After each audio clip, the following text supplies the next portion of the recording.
Olá, sejam bem-vindos ao ProNutriCast. Esse podcast foi criado para explorar a ciência e a inovação que impulsiona a nutrição, o desempenho e o bem-estar animal. No episódio de hoje, a gente vai falar como a BASF tem contribuído para a melhoria do microbioma intestinal, das aves e dos suínos, com soluções inovadoras, como é o caso do balangante. A gente recebe algumas perguntas bem frequentes sobre o tema, falando sobre as tendências de mercado, como é o microbioma dos animais monogástricos, e por isso que a gente trouxe os nossos especialistas aqui. Eu sou a Ingrid Pérez, eu estou com o Rodrigo Quinop e a Rosana Maia para me ajudar nessas perguntas. Sejam bem-vindos. Obrigado, Ingrid. Bom, eu sou Rodrigo Knop, sou especialista técnico para a América do Sul no portfólio de nutrição animal da BASF. Obrigada, Ingrid. Eu sou a Rosana Maia, sou coordenadora técnica comercial da BASF Brasil dos produtos de nutrição animal. Eu vou explicar um pouquinho para quem está nos assistindo como que vai ser a dinâmica. A gente recebeu muitas perguntas, mas a gente selecionou três para falar sobre a saúde intestinal. E, Rodrigo, a primeira pergunta vai para você. Qual que é o papel dos antibióticos no desempenho das aves e dos suínos? Bem, Ingrid, a gente precisa entender, na verdade, que os antibióticos eles são utilizados como promotores de crescimento desde a década de 50. E o que que isso traz? Quando você tem essa aplicação, você tem uma redução das infecções subclínicas dos animais. E com isso, você tem uma menor produção por bactérias e fungos de metabólitos tóxicos no intestino dos animais, que normalmente podem provocar uma má absorção dos nutrientes ou uma pior absorção de nutrientes, como você preferir. Ou seja, quando você tem a utilização de antibióticos promotores de crescimento, você acaba tendo um melhor aproveitamento desses nutrientes, com isso, um maior crescimento e uma melhor eficiência em termos de conversão alimentar do animal. Sabe o que me chamou a atenção na tua fala e eu achei interessante é que essa tecnologia já é empregada há muito tempo, né? Rosana, agora vai para você. Quais são os desafios que estão associados ao uso dos antibióticos? Essa pergunta é bem pertinente, Ingrid. E eu vou puxar um gancho um pouco aí na resposta do Rodrigo, que ele já conceituou muito bem a respeito do uso de antibiótico promotor de crescimento, né?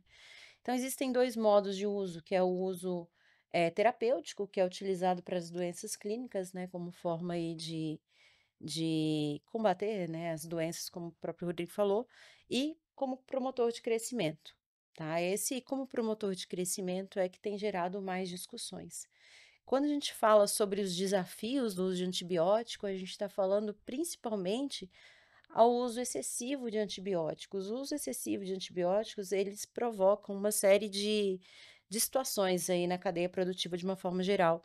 A gente pode estar relacionado à resistência bacteriana, tá? Isso é um dos pontos que tem vindo à tona. Inflamação intestinal, que também é um outro ponto de discussão, perdas econômicas, pode estar associado também. E o grande ponto, né, e quando a gente fala de inflamação de mucosa intestinal, a gente também está falando de absorção de nutrientes, tá? Não coloquei aqui, mas é um efeito, é uma consequência, né, de uma inflamação intestinal, você tem uma menor absorção de nutrientes. A grande questão do uso do antibiótico também, ela acaba sendo associada a algumas falhas de manejo, porque ele acaba mascarando, né, algumas falhas de manejo, como por exemplo, superlotação, problemas de bem-estar animal. A gente sabe que os antibióticos eles são utilizados nesses casos, mas muitas vezes o que deveria ser feito é adotado boas práticas de biosseguridade para diminuir o uso desses antibióticos, né? E eles acabam trabalhando aí, mascarando todos esses efeitos que tem. A gente sabe que isso é uma solução que não é sustentável a longo prazo, né? Em relação à proibição ou não do uso do antibiótico, a gente acaba atendendo muito algumas diretrizes de mercado. Então, existem mercados que os antibióticos são proibidos e outros mercados que não. Então, a gente acaba trabalhando aí para atender, né, o mercado consumidor. Exato, e é importante o que a Rosana comentou, é que a gente precisa entender que existem dois tipos de uso. E o grande problema, na verdade, está no uso indiscriminado. Quando a gente pensa principalmente no uso farmacológico clínico do antibiótico, ele é extremamente importante. É quando o animal ele apresenta uma doença em que você precisa entrar com alguma coisa que vai combater essa doença. E muitas vezes é o antibiótico que é a ferramenta necessária para isso. Então, é importante que a gente tenha em mente que o uso racional ele existe. O complicado, vamos dizer, seria o uso indiscriminado dessa ferramenta. E outra coisa, isso está relacionado com o bem-estar animal também, né. Correto. Então você utilizar doses terapêuticas também, em casos clínicos, está relacionado com o bem-estar animal, promoção de bem-estar animal através de um tratamento clínico, né. Claro. É por isso que eu achei interessante, porque a gente precisa entender o uso desse medicamento, né. E eu percebi que esse tema ele tá gerando bastante curiosidade, porque as perguntas estão relacionadas a isso. Então, Rodrigo, eu vou perguntar para você agora, qual que é a tendência atual de mercado? Uhum, certo. A tendência atual, no geral, é de ter uma diminuição do uso. Como eu falei, de uma promover um uso de forma racional. Você tem mercados onde a utilização desses antimicrobianos ela é altamente regulada. E como, por exemplo, a Europa, você tem uma proibição desde 2006 do uso desse tipo de antimicrobiano como promotor de crescimento, mais uma vez deixar bem claro. E e nesses mercados, o que se busca é ter alternativas para você ter um menor uso. Mesmo em regiões produtoras, por exemplo, o Brasil, onde você tem ainda que bem regulamentada, mas você tem ainda uma utilização dos antibióticos como promotores de crescimento, tá? Existe uma tendência de conscientização tanto do mercado quanto dos consumidores em relação aos prejuízos ou aos problemas que nós podemos ter tanto em termos de produção animal como em termos de saúde pública, do uso indiscriminado desse tipo de produto. E com isso você tem, o surgimento de várias alternativas, vários produtos alternativos que podem ser aplicados na produção animal, para você ter a redução do uso desses antimicrobianos como promotores de crescimento. Sabe o que eu achei interessante? Porque a gente está falando que precisamos de solução para melhorar a microbiota intestinal e o bem-estar animal. E a BASF trouxe essa solução com o Balangante. Mas, Rosana, você pode dar mais detalhes para o pessoal que está nos assistindo? O que é o Balangante? O Balangate é um produto inovador da BASF, tá, para nutrição animal, especificamente para aves e suínos. Ele é composto de um blend de monoglicerídeos, de ácido graxo de cadeia curta e de cadeia média, né. No caso do Balangate, a gente trabalha com o monoglicerídeo de butírico, cáprico e caprílico. E é importante pontuar aqui que eles possuem um efeito cinético, o ácido graxo de cadeia curta e o ácido graxo de cadeia média.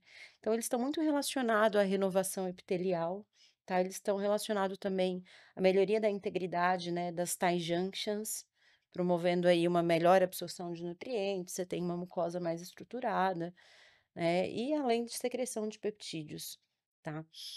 Um ponto importante que eles são administrados via ração, mas vão atuar durante ao longo do intestino, e a gente possui aí 2 tipos de produto, o produto pó e o produto líquido, que ele pode ser aplicado em diferentes tipos de ração. Entendi. Hum. E você comentou bastante sobre o monoglicerídeo de ácido butírico, mas eu precisava de mais detalhes desse tema. Você consegue compartilhar com a gente? Assim, é importante a gente entender que o Balangate, como a Rosana bem mencionou, é um monoglicerídeo de ácido butírico. Porém, a gente precisa, ver que o ácido butírico, ele já é utilizado na nutrição animal há mais de 30 anos, tá? Tem um longo histórico de utilização.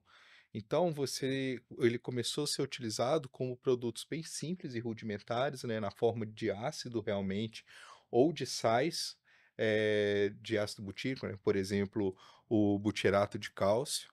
E o problema todo desses produtos que eram principalmente utilizados lá atrás, na década de 90, é que você tem, por exemplo, o forte odor e a questão da higroscopicidade, que é um tema principalmente em fábrica de ração, e você tem também um problema, inclusive, em relação à funcionalidade. Uma vez que esses produtos, eles são, não esses produtos, perdão, mas esse tipo de molécula, né, o ácido butírico ou o sal de butirato, ele é facilmente absorvido pela mucosa.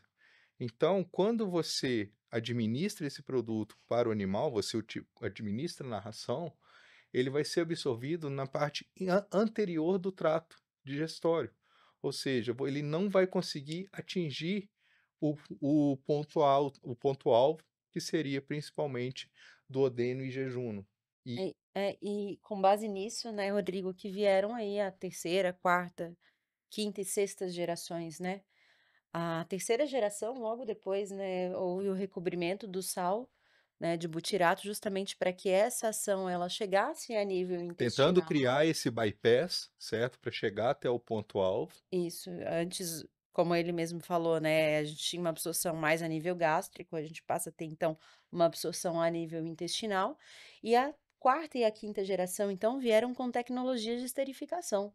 Quando a gente fala de tecnologia de esterificação, a gente está falando aí dos exemplos de tributirina e monobutirinas, que são produtos que estão mais disponíveis para É, serem absorvidos pelo trato é digestório, né? importante a gente notar a diferença entre esses produtos que são protegidos ou recobertos e os produtos esterificados é que quando você tem esses produtos protegidos, né, encapsulados, como a gente diz no mercado, muitas vezes você vai ter variações em termos de formulação e você pode ter variações em termos de efeito. Quando você faz essa esterificação, como a Rosana falou, você acaba tendo um produto mais simples, uniforme e que ele já possui naturalmente um bypass para chegar no ponto-alvo de ação. É. A única questão é que os esterificados ainda dependem de uma enzima endógena para poder liberar totalmente o glicerídeo, né? Que no caso a gente já conhece muito bem. E a gente vai para a sexta geração, que seriam os monoglicerídeos, no caso o Balangati é um produto de sexta geração, tá? Que é um monoglicerídeo de butírico, cáprico e caprílico. Então é você fazer misturas de monoglicerídeos de diferente comprimento de cadeia, né? E quando a gente tem aí o cadeia curta e cadeia média, a gente acaba tendo o efeito cinético desses dois produtos aí, melhorando a qualidade intestinal. É um produto inovador e a gente já explicou sobre as gerações, está na sexta geração, então realmente é uma solução Sim. que está à frente, do mercado. Se você que está nos assistindo quiser saber mais sobre os conteúdos, em algum lugar aqui vai aparecer um QR Code e também vai ter mais detalhes, na descrição do conteúdo. Quero muito agradecer Rodrigo e Rosana. Muito obrigada pelo tempo de vocês. Muito obrigado. Obrigada. Obrigada. E quiserem mais saber sobre a nutrição animal, já coloquem aqui os detalhes pra gente, perguntas que a gente pode ajudar. Obrigada. BASF. We create chemistry.